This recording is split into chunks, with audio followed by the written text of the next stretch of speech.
नमस्कार दोस्तों, मैं कृष्णकांत त्रिपाठी अपने चैनल में आपका स्वागत करता हूं। प्रश्नावली 7.7 हम लोग पूरी कर चुके थे। अब देखते हैं प्रश्नावली 7.8। उससे पहले ये समझ लेते हैं कि ये निश्चित समाकलन क्या होता है। अभी तक हम लोग पढ़ते रहे समाकलन को, वो क्या था? अनिश्चित समाकलन। क्योंकि किसी फलन का समाकलन जब ज्ञात करते थे उसके बाद उसमें एक कांस्टेंट सी जोड़ देते थे, तो सी का मान कुछ भी हो सकता था। परिस्थितियों के हिसाब से जो कंडीशन दी रहेंगी सवाल में उसके हिसाब से कुछ भी हो सकता था। लेकिन अब निश्चित समाकलन, तो इसका तो एक निश्चित मान होगा। तो इसमें इस तरह से लिखा जाता है निश्चित समाकलन को, जहाँ ए जो लिखा हुआ है वो है समाकलन की,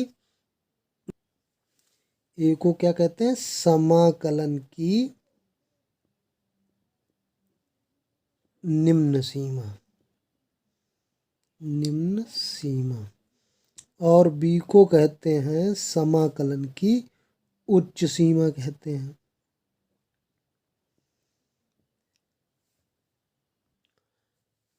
अब निश्चित समाकलन ज्ञात करने के लिए हमारे पास दो विधियां हैं। निश्चित समाकलन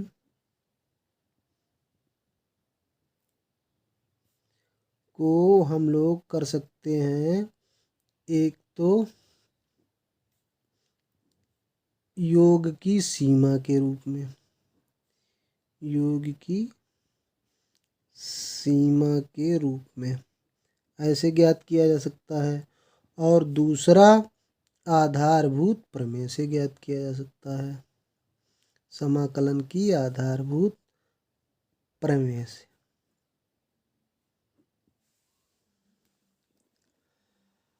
अब हम पहले तरीके से देखते हैं, योग की सीमा के रूप में।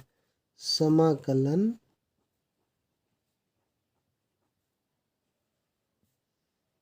योग की सीमा के रूप,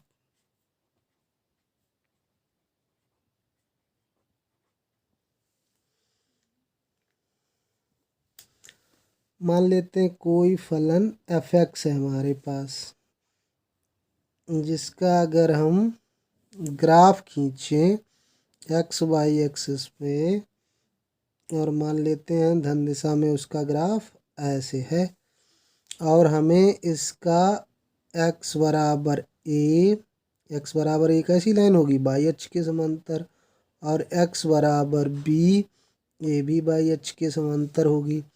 तो ए और बी तक जो है इसका हमें समाकलन ज्ञात करना है। तो ये निश्चित समाकलन होता क्या है वास्तव में?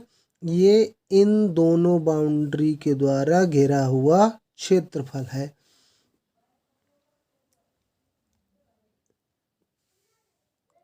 अगर हम इसको कई छोटे छोटे पार्टों में बांटते हैं,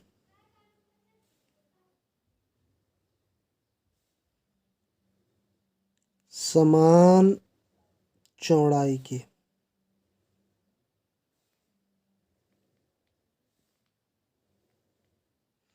ये मान लो इसको हमने n भागों में बांट दिया, प्रत्येक भाग की ये चौड़ाई कितनी मान ली? h। तो ये क्या बन गए? आयत बन गए। मान लो ये यहाँ पर n भाग हैं इसके, आयतों की ये बन गए समान भाग के h चौड़ाई के आयत बन गए। तो अगर इस पूरे भाग का क्षेत्रफल हम ज्ञात करेंगे तो क्या आयत का क्षेत्रफल क्या होता है? लंबाई, मान लो x बराबर a पे एफ ए है, उसकी लंबाई, और ये चौड़ाई हो गई। फिर आगे लंबाई एफ ए प्लस एच हो गई, और दूसरे की चौड़ाई कितनी रहेगी? एच ही रहेगी। फिर एफ ए प्लस 2h हो गई, फिर चौड़ाई एच ही रहेगी। ऐसे ही डॉट डॉट आखिरी में जो ये वाला आएगा तो यहाँ पे क्या होगा? F A plus n minus 1 और इंटू एच। एच इसमें कॉमन ले सकते हैं, तो क्या मिलेगा हमें, F A plus H, F A plus 2h dot dot f A plus n minus 1, ये मिल जाएगा इंटू एच। तो ये हमें प्राप्त हो गया। लेकिन ऊपर हम देखते हैं कि वक्र हमारा टेढ़ा मेढ़ा है, तो यहाँ ये चौड़ाई कहीं पे ऊंचाई ज़्यादा कहीं पे कम होगी। तो हम क्या करते हैं, इस चौड़ाई को इतना छोटा मान लेते हैं। जब इसे एक सीमा के रूप में लेते हैं तो क्या कर लेते हैं, इतना छोटा मान लेते हैं कि लिमिट मान लो ये ना के बराबर है, तो वहाँ पर भी जो है अंतर नहीं पड़ेगा। तो ये फलन की सीमा के रूप में क्या हो जाएगा, limit H tends to 0 plus h तो इधर बाहर ही है, एफ ए plus h dot dot f ए plus n minus 1 into H.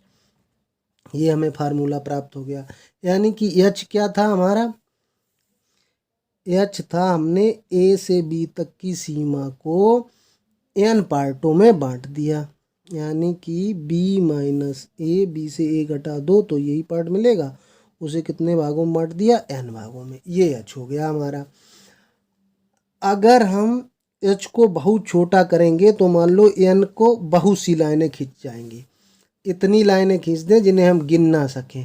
तो इसी बात को हम लिख सकते हैं limit n tends to infinity. मतलब बहुत सी लाइनें खींच दी तो उनके बीच की जो चौड़ाई है वो ना के बराबर की रह जाएगी। और एच की जगह पे लिख सकते हैं b minus A upon n, F A plus H, F A plus 2h dot dot f A plus n minus 1 into H. तो चाहे ये फार्मूला याद रखें चाहे ये फार्मूला याद रखें, दोनों से हम लोग समाकलन का मान ज्ञात कर सकते हैं किसी दिए हुए फलन का। तो और निश्चित समाकलन होता क्या है, किसी फलन के द्वारा घेरा गया क्षेत्रफल होता है। अब एक्सरसाइज में सवालों को देखने से पहले कुछ फार्मूले जो हमने फर्स्ट ईयर में पढ़े थे उनको भी देख लेते हैं और कक्षा में पढ़े हैं। अगर कहीं पे ऐसी लिखा हुआ है 1 2 3 4 ऐसे ऐसे n तक की संख्याओं को जोड़ा जाए तो उसका मान होता है n प्लस 1 अपॉन 2। अगर यही संख्याएं वर्ग में लिखी हों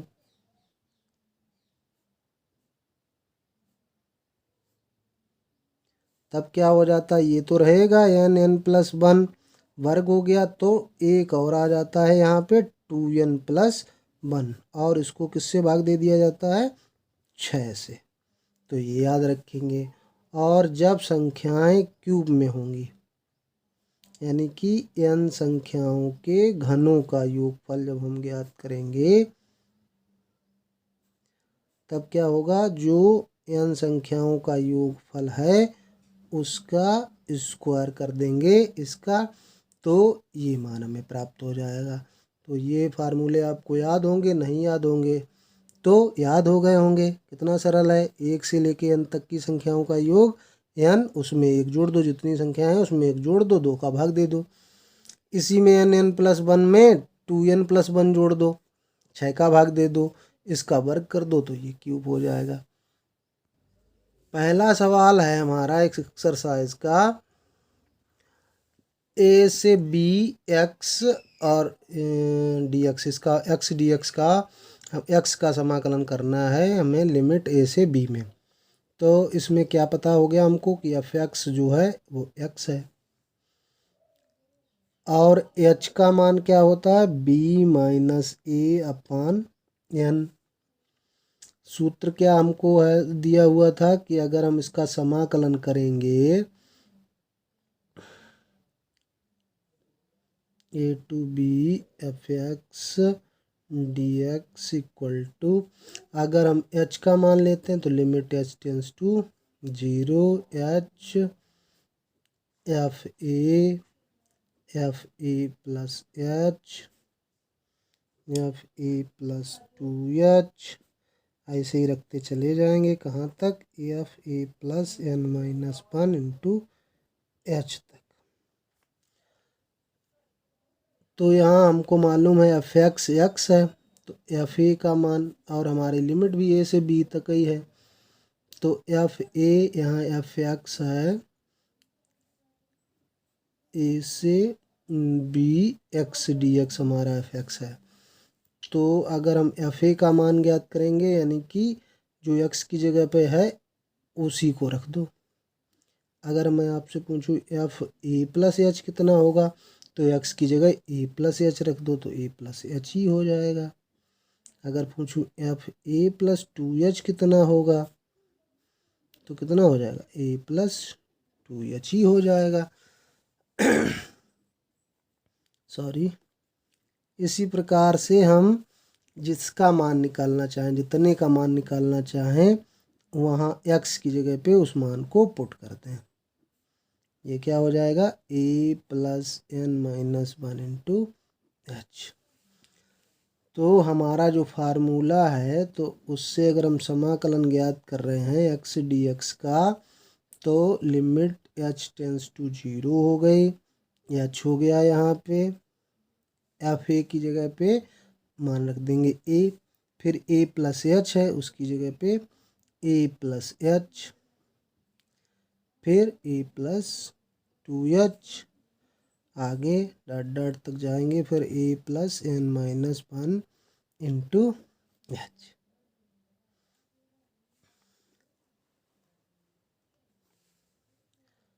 अब इसमें देखिए limit h tends to 0 h, ए हर पद में लिखा है, कहाँ से लेके, 0h से लेकर n माइनस 1h तक हर पद में है, यानी कि 0 से लेकर n माइनस 1 तक कितने पद हो गए, n पद। अगर कोई संख्या हम ये कहें कि 10 बार लिखी है, एक 10 बार लिखा हुआ है, तो क्या करो, 1 का गुणा 10 में कर दो, 10 एकम 10। ऐसे ही अगर 10 बार लिखा हुआ तो 2 गुणा 10 कर दो तो 20 हो जाएगा, उसका योग पता चल जाएगा। ऐसे ही ए अगर n बार लिखा हुआ है तो उसका योग कितना हो जाएगा, n ए प्लस एच, देखो कॉमन ले लो यहाँ से, तो 1 बचेगा, फिर 2 बचेगा, फिर 3 बचेगा, लास्ट में क्या बचेगा, n माइनस 1। अभी मैंने आपको एक फार्मूला बताया था कि 1 से लेकर n तक की संख्याओं का योग होता है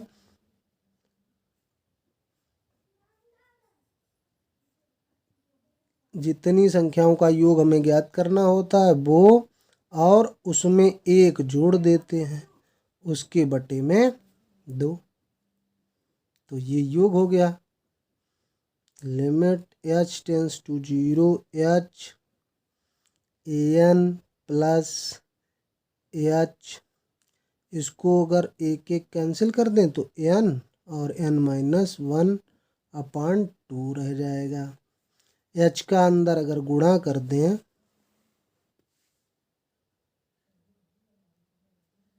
तो ये क्या हो जाएगा, a इंटू एन एच, इसमें गुणा होगा तो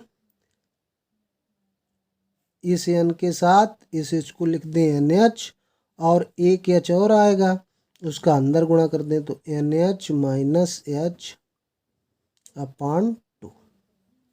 अब हमें मालूम है कि हमारा h का मान था b minus A upon n।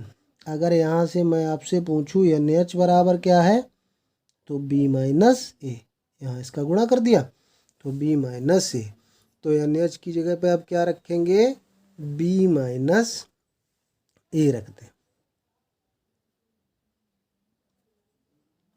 A N H की जगह b माइनस ए, यहाँ पे b माइनस ए, फिर एन एच की जगह b माइनस ए माइनस एच अपॉन 2। अब लिमिट रख दें h का मान 0, तो यहाँ पे h तो है नहीं, a into B minus A, b minus A, इस कोष्टक में b माइनस ए माइनस 0/2। इसका गुणा कर दें तो AB minus a square plus B minus a का होल स्क्वायर अपॉन 2। यहाँ पे 2 एलसीएम ले लो तो 2AB minus a square, b minus a का होल स्क्वायर खोलेंगे तो b square plus a square और minus 2AB। Minus 2AB minus 2AB cancel, b square पहले लिख देंगे और ए स्क्वायर से इसमें 2 का गुणा नहीं किया, 2AB माइनस 2A स्क्वायर 2 का गुणा होगा, ए स्क्वायर माइनस 2A स्क्वायर यानी कि माइनस का ए स्क्वायर बचेगा अपॉन 2। यही हो गया हमारा आंसर। वीडियो अगर आपको पसंद आया हो तो चैनल को सब्सक्राइब कर लीजिए, वीडियो को लाइक कर दीजिए। धन्यवाद।